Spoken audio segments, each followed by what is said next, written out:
See you. How are you? Good to see you. Okay, we'll get started. Thank you for being here today.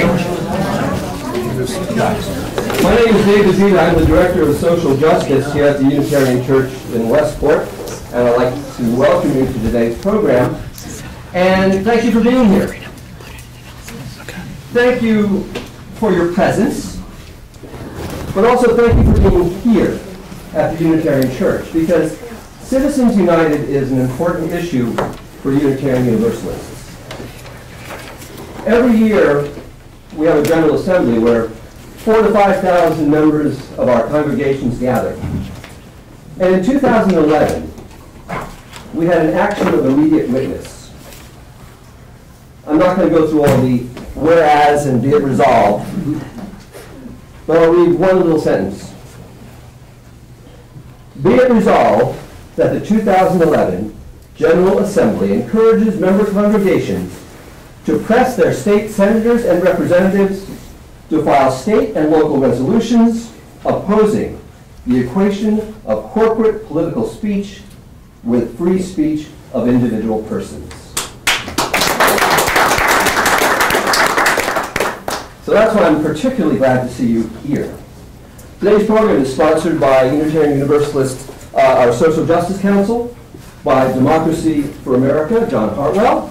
Yay! Common Cause Connecticut, Executive Director Cheryl Quickmeyer, who will be introducing the Congressman, and Americans for Campaign Reform, and the Field Director, Rob Werner, will also be speaking today. So I'll turn it over to Cheryl. Sherry. And as David said, I'm Sherry Quickmeyer, and I'm the Executive Director of Common Cause in Connecticut. We are a private, nonprofit, nonpartisan, or citizens lobby, essentially. And it's a privilege for me to be able to introduce Congressman Murphy. He's currently serving his third term representing Connecticut's 5th District, which includes the towns of Danbury, Meriden, New Britain, and Waterbury. He serves on the Foreign Affairs Committee and its Middle East and South Asia subcommittees.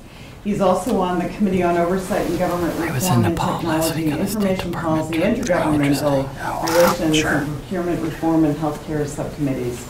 In addition to that, he's a member of the Oversight and Government Reform Committee. So now you know all the things that you can contact him about. But prior to his service in the U.S. House of Representatives, Congressman Murphy served 8 years in the General Assembly in Connecticut. He spent 4 years representing Southington and the 81st District in the House, and then spent 4 years representing the 16th Senatorial District, which includes Waterbury, Woolpit, Cheshire, and Southington. And while in the Senate, he was the chairman of the Public Health Committee.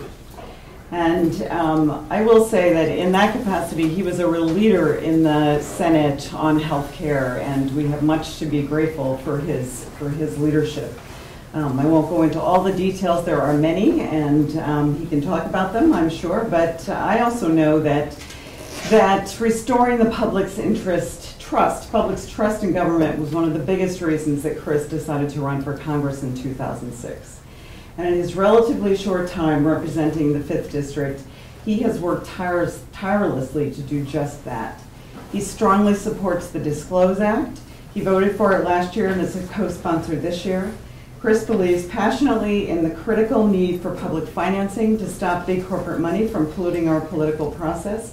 And he was a terrific ally here in Connecticut, working closely with Common Cause and our partners to pass the landmark Citizens Election Program, which provides public financing in elections for people unable to raise all their own money and who wanted to run a clean campaign.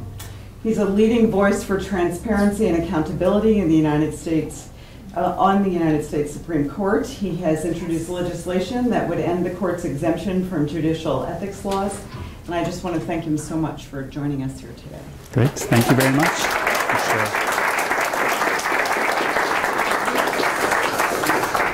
Well, thank you very much, Sherry, and it is wonderful to be here with you today. What a great crowd on a sort of unexpectedly beautiful day. There are a lot of things that you guys could be doing, and it's really heartwarming, given that this is an issue as close to my heart as you get, that you see this kind of crowd. To all of the partners who made this happen, thank you very much, and I'm just humbled to be a small part of kicking off what I think sounds like will be a really, really interesting and hopefully inspirational afternoon here. So let me talk for 10 minutes sort of about my perspective on the mess, the disaster that has been wrought by Citizens United. And then I'd love to take questions from folks here for the time that we have.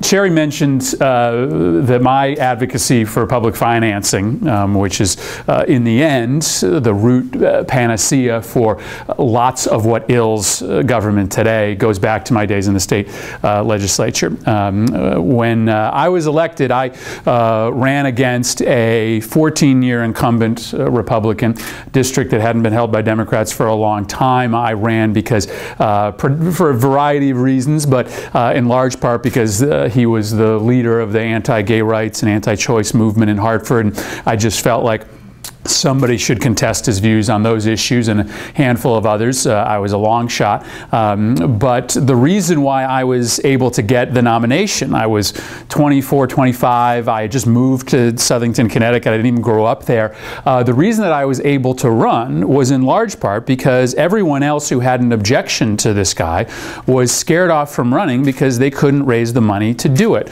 Or if they could raise the money to do it, they didn't want to go through what you had to go through to raise it.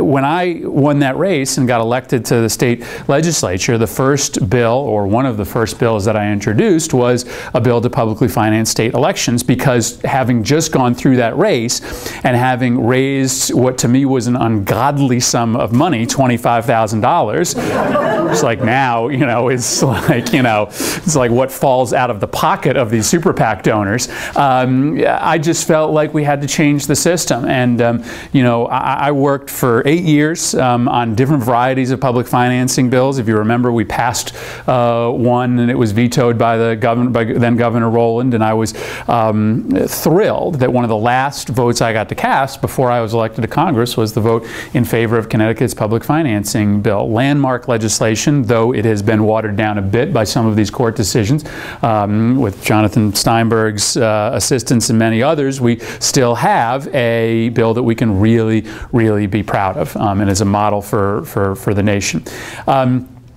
When I stood up that day to argue in favor of the bill that ultimately passed, I spoke after a number of other people had spoke very eloquently, and I tried to make one point, and it was this.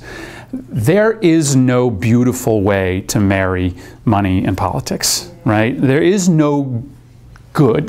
There's no perfect, right? There is only good. And for all of the opponents of public financing, because they object to the notion that their money is going to be used to fund somebody's campaign that they don't agree with, well, they're right. That's not optimal, right? I will admit that there is sort of moral hazard in my money being used to fund somebody's campaign that I don't like, but it is far less moral hazard than it is associated with the system that we had and the system that we have now. And you have no greater evidence of how backwards our system is than Newt Gingrich and Sheldon Adelson, right?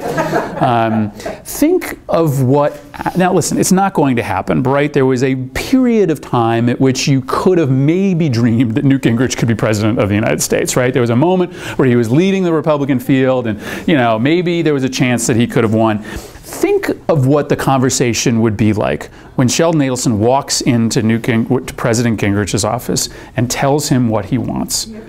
How on earth does any president say no to the guy who solely, individually, on their own, was responsible for that person being president of the United States, right? Now that's the president of the United States, but that's happening now in a routine, pedestrian way in almost every competitive state house and federal house and federal Senate seat across the country. One or two people, whether they do it by putting their name on the donation or whether they do it anonymously, could be responsible for the election of members to the United States House of Representatives and the United States Senate. And guess what? It is hard, if not impossible, for those people not to get exactly what they want out of the process when they walk in. I saw it happen in the last election in 2010. I thought I was doing okay. I thought I was doing a good job. I thought I was raising enough money. I thought I was making my case. It was a close race. I knew what I was up against. I knew walking into the 2010 buzzsaw that as a vocal proponent of healthcare reform, a vocal opponent of the Bush tax cuts, a vocal proponent of energy reform and supporter of the stimulus, that I was going to have trouble getting reelected in 2010. I didn't count on the American Future Fund. The American Future Fund, which is one of the 10 groups that spent about 50 to 60% of all of the money that's been spent through super PACs, spent $1 million in the last 10 days of the election in the 5th District to try to defeat me. It is really hard to spend $1 million in 10 days. They bought up every available ounce of advertising in the 5th Congressional District. I was lucky that they chose to run an ad that was so over the top that people didn't believe it. Some of you may have seen it, but it essentially, at the center of it, accused me of supporting giving Viagra to sex offenders.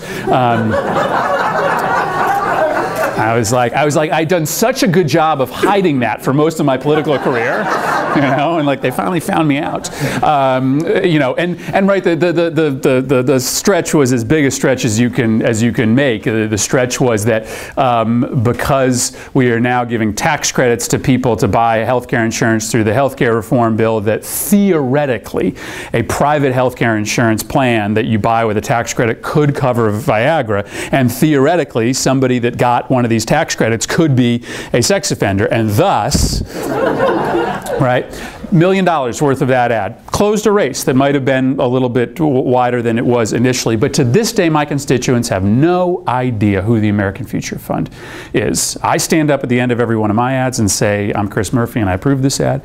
And to this day, the American Future Fund might be one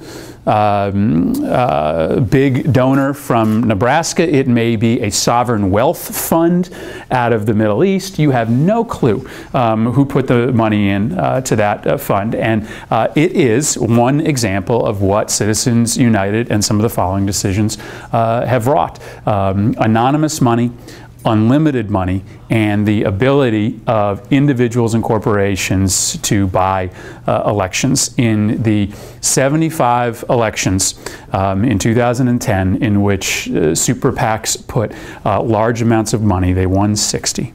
They won 60, right? And that's in part because they were putting money behind Republicans, and a lot of Republicans were winning, but it's in part because when you dump $1 million+ into a race in the last 10 days, guess what? You have an effect. This is about as troubling as you get, and the danger is that this becomes a self-fulfilling prophecy, that once corporations can give unlimited amounts of money, then they can elect people who will protect their anonymity, that will protect the laws that allow them to do it, that will confirm Supreme Court justices, that will continue to uphold the very backwards law. If you let this go on much longer, we may never ever get it back. And so I am a proponent of any means by which to fix this. I'm a supporter of the Disclose Act, which is the statutory remedy.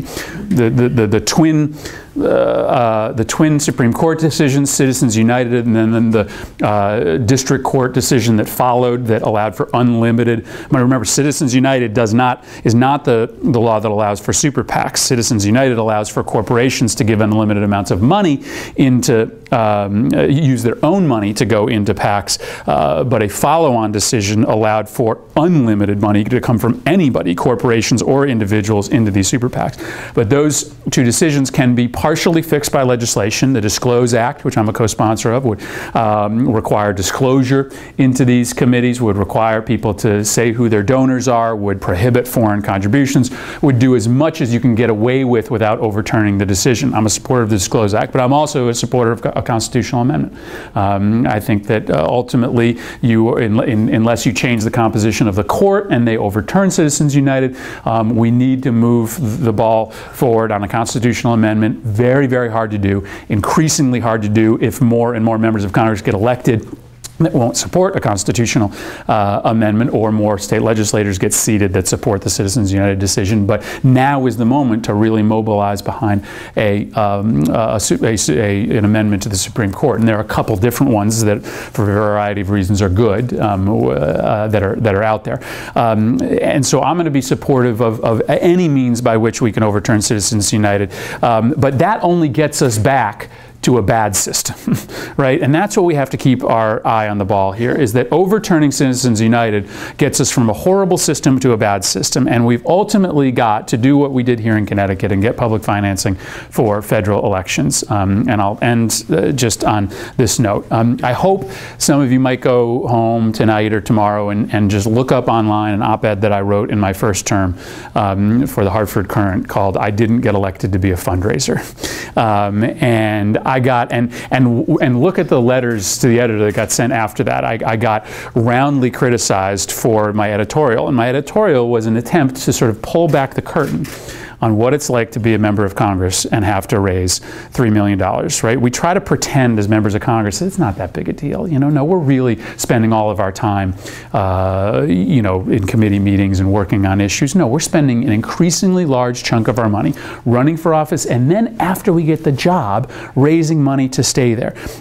And it is taking time away, and increasingly large chunks of time away from doing the job that needs to get done. I'm not afraid of talking about that, because I think we have to expose some of the ugliness of the system to get people to really understand how bad this is, separate and aside from the fact that it creates an incentive to demonize the other side immediately after the next election, because you got to raise money off of the fact that the other side's bad, and not just the fact that you're good, separate and aside from the fact that it obviously grants access to the people that are making the contributions in the first place, separate and aside from the fact that, like in the 81st House District in 1998, it disincentivizes good people with good ideas from running. A million different ideas to do this, but at the center of it is, for existing incumbent members, we need them to be spending time fixing this country rather than raising money for the next election. And so I'm fired up that you guys are here. I hope you come away with some great ideas and some great action items to try to get this issue moving. You are largely preaching to the choir here in Connecticut, and I know that that is sometimes frustrating at some level for people in Connecticut. That you know, we have in Connecticut John Larson, the chief sponsor of the main federal public financing bill. That's great for us. We're all proponents of overturning Citizens United, but there are lots of other ways, partnering with national organizations at the top of the list, that you can try to lend support to this broader effort. And I couldn't be more excited and frankly more energized to work on an issue that's at the core of my public service than I am this afternoon. So thank you very much for having me down.